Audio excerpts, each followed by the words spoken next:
Hey, what's up, guys? This is Chung. So today, let's take a look at one Codeforce problem, uh, Pashmak and Parmida's problem. Mm. So I'll skip the first paragraph. Usually, the first paragraph is meaningless to the problem. So there's a sequence A that consists of n integers from a1 to an, and then we define like a function, right? So the function is a L, a left, right, and then an X itself. And this function means that, the number of indices k such that, the indices is in the range of left to right and the ak is equal to x. So basically, so this function is giving us the the count, the frequency of the x in the range of left to right. How many axes in the range of L and right, left and right? That's basically what this function is doing. And your task is to calculate the number the number of the number of pairs of indices if I and j, where which I is smaller than j, such that the the the count for this number from left to the I is greater to the count of aj from j to the end of array, right? And then it just asks us to print the total number of pairs. And the constraints, though the input is like 10 to the power of 6, right? And that's it. Mm, yeah, I mean, so to start with, right? So let's try to understand this problem. Basically, it asks us to calculate the number of pairs of indices. So what does it mean? It means that, let's say uh, we have x, x, x, x, and then we have, let's say 2, 3, and 2, 3. So let's say we are at this, like this index. This is I, right? And this is j. Sorry, j is not. So j could be anywhere on the right of I. And basically to calculate the pairs, the number of pairs that satisfy these conditions. So our target, our strategy is what? It's we fix I first. So we fix I first, and then we loop through. We try to find out with the given I here, right? How many j's can satisfy this condition? So which means that let's say the current the current I is right here, and the uh, the f the f1 to I and ai, let's say is for let's say it's 2, which means that there are like 2 AIs from the beginning to the current position. And our task is to find how many other indices on the right side, which has a smaller, which has whose count, right, for this number is smaller than 2. Then we need to accumulate, add that pairs to the final answer, and then we loop through all the i's, each I, okay. And for each I, we're trying to find the pair that satisfies this condition. That's basically our strategy. And yeah, so since we need to compare two parts, so for the left parts, which is the count from 1 to the current positions, right? That's kind of gonna a little bit that's kind of easy because we can just pre-process the entire number. Basically, at each of the location, we can have like a frequency. We can have like frequency list here, right? Here at each of the locations here, we are while processing this array here, we we keep track of the current the frequency of the current numbers, and we use a map so that we can just populate the frequency. Basically, we can pre-calculate the f 1 to I, 1I and AI, uh, and we store it into the frequency. Because let's say, for example, if we have a 1, 2, 1, 1, and a 2, right? So at the begin at here at the location 1 here, so the count for 1 is 1. That's why the frequency is 1. We don't need to worry about I mean which number it is. All we care is the frequency, right? And then on the second one it is also 1, right? So on the third location, so now the count of 1 has become to 2. That's why the frequency at this location is 2, right? Here is 3, and then at here there are two 2's. That's why there it's 2, so on and so forth, right? So later on when we try to compare these two functions, we can simply read the values of the current location that will give us the value of the first part of this comparison. And now the difficulty is that how can we efficiently get the right part, which is the frequency, uh, which is a frequency that is smaller than the current frequency. I mean, a brutal force way is that, of course, at each of the I here, we can just loop through the right part, right? And then we do the similar thing, right? We accumulate the numbers one by one, right? And as long as actually we can accumulate the numbers from the end to the beginning, every time as long as the current numbers uh, a frequency, right, is smaller than I, then we just increase the answer by 1. That's a brute force way, right? But if we do that, right, the time complexity is going to be n square. With this kind of amount of the input, it will definitely uh, TLE, right? So that's why we need a better solution to do that, right? Um,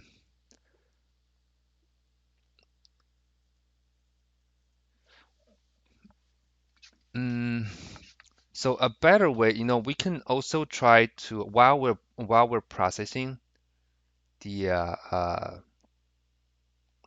while we're processing from the end to the beginning, you know, we can also maybe try to maintain like a sorted list, right? A sorted list that can that keep track of the current frequencies for for all the for all the positions, right? And then maybe you can do a binary search on that. But I think assuming we're using C++, right? I mean, we can try to use like a multi-set, right? So a multi-set basically is a sorted set, and which allows the duplicate number, right?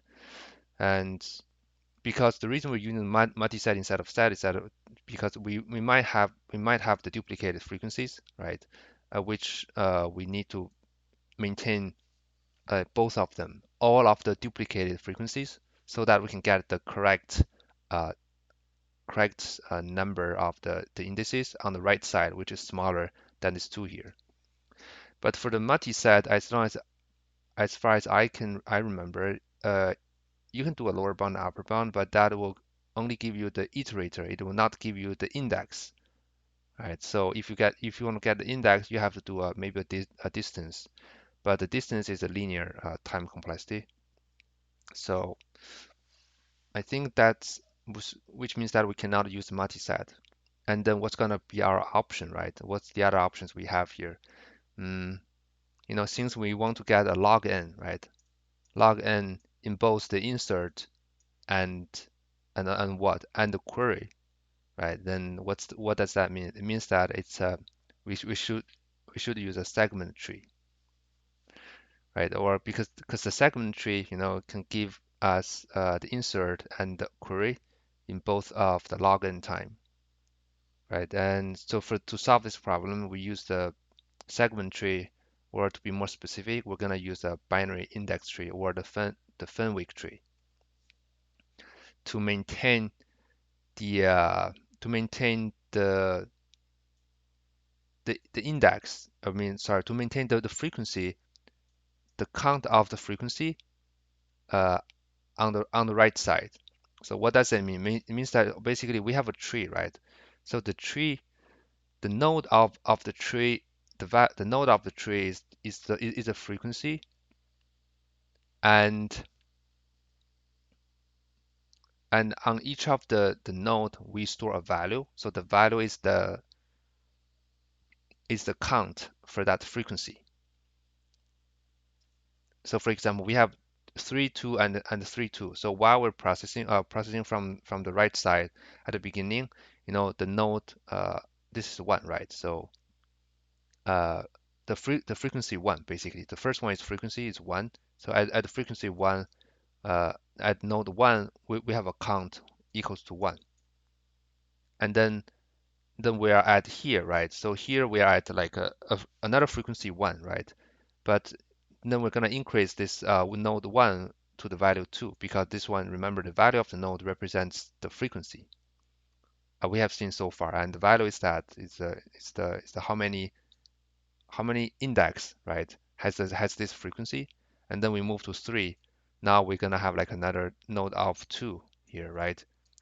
Node of 2 which has a frequency 1, right? And then while we're moving at 2 here, this node of 2 will become to 2. So that's how we're gonna use the binary index tree, or the Fenwick tree, to maintain the the count of frequencies we have seen so far. And then so now on the left side we have already have the frequencies, right, to help us to get this the left part. And on the right part, so what's gonna get what can we get? We simply just call query on the Fenwick tree, or on the binary index tree, with a value of what? With the value of this frequency, or this frequency I minus 1. So what we do a minus 1 because we need to have find the strictly smaller count, right? For all the indexes we have been processed so far. That's why we do a minus 1, because when we do the query on the binary index tree, it also includes the current values. That's why we have to do a minus 1. Yeah, and then for that one, no, we can just uh, solve this problem in n log n time. Cool. So I think that's it. And let's see. And we can start coding. All right. So let's see, what do we have? We have an n equals to that. All right. So let me bring this one here.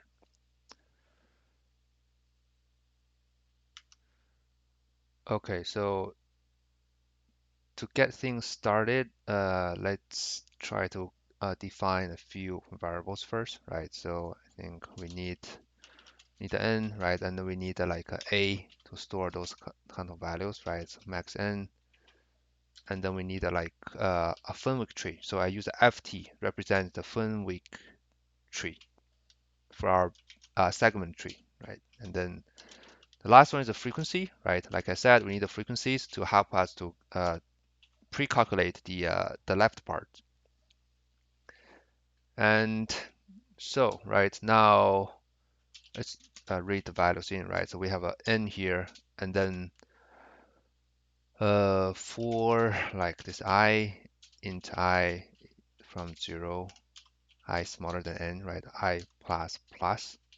So every time we have a number here, right? Well, we also need like a map uh, to help us to keep track of the count, right? So it's going to be int and be the count of each of the numbers we have seen so far.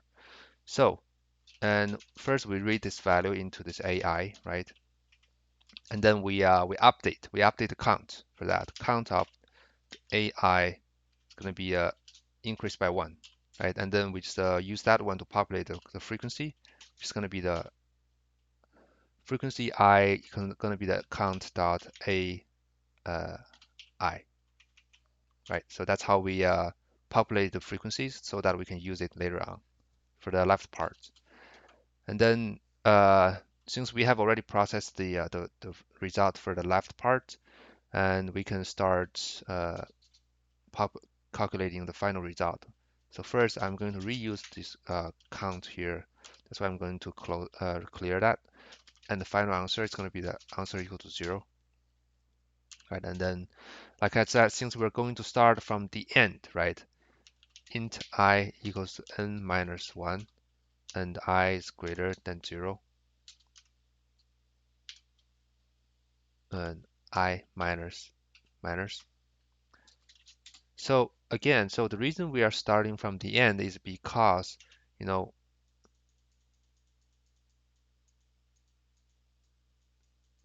because we want to, because, you know, since with the current I here, right, and if since we started from the end, which means that with the current I here, the values that in the current the Fenwick tree or binary index tree are the values that we have seen so far on the right side. That's why we need to start from the right side. And so for the answer, right, like I said, you know, we just need to do a query on the Fenwick tree, and the keyword, the value we use to query is going to be the frequency of I minus 1.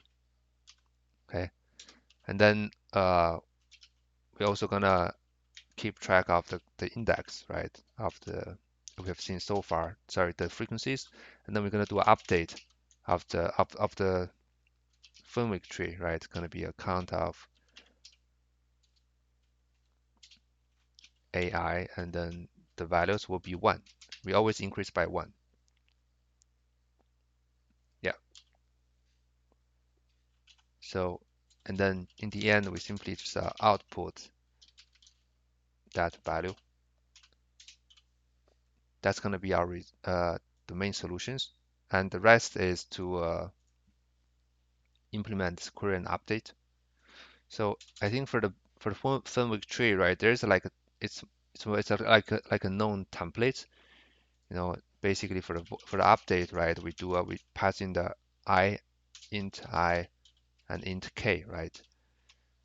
And while the I is smaller than n, right, we do a I plus k. So the reason we can use n here is because, you know, since the biggest frequency we will ever seen is that, you know, in case for the extreme case, if all the numbers are the same, then at most we'll have like n frequencies.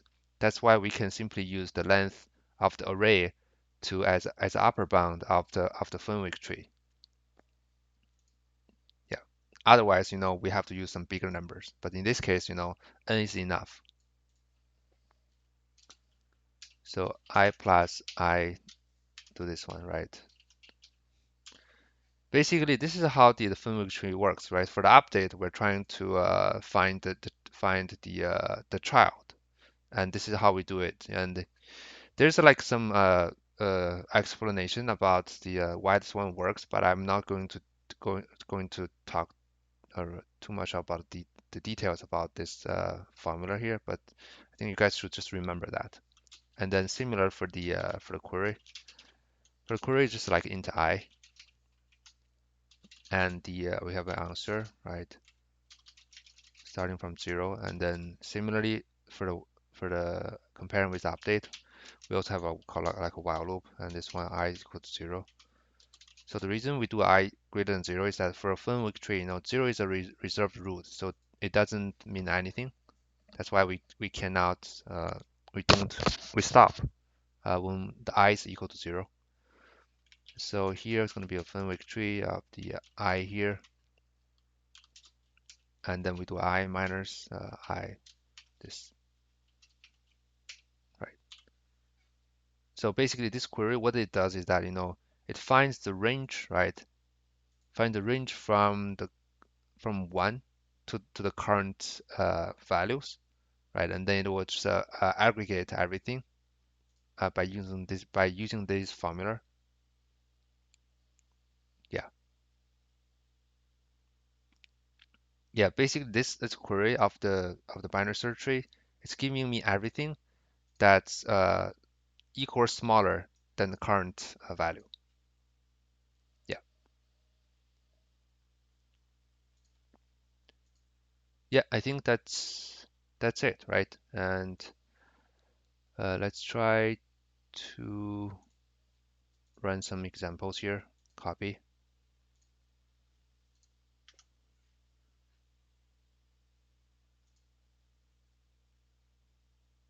Oh, forgot to return this answer here.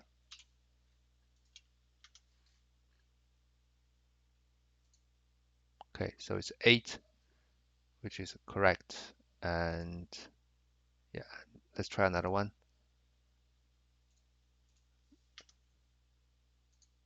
Yeah, it's 1. It's also right. Yeah, I think that basically this one works. Mm, yeah, I think that's pretty much it is, right? I mean, this one is like I mean, the main logic is not that hard. It's just like you have to be able to know how to implement this segment tree, right? So that you can use this segment tree to do a log n time of the update and also the queries from the end to the beginning. Mm, yep, I think that's everything I want to talk about for this problem. Thank you for watching this video, guys. Stay tuned. See you guys soon. Bye bye.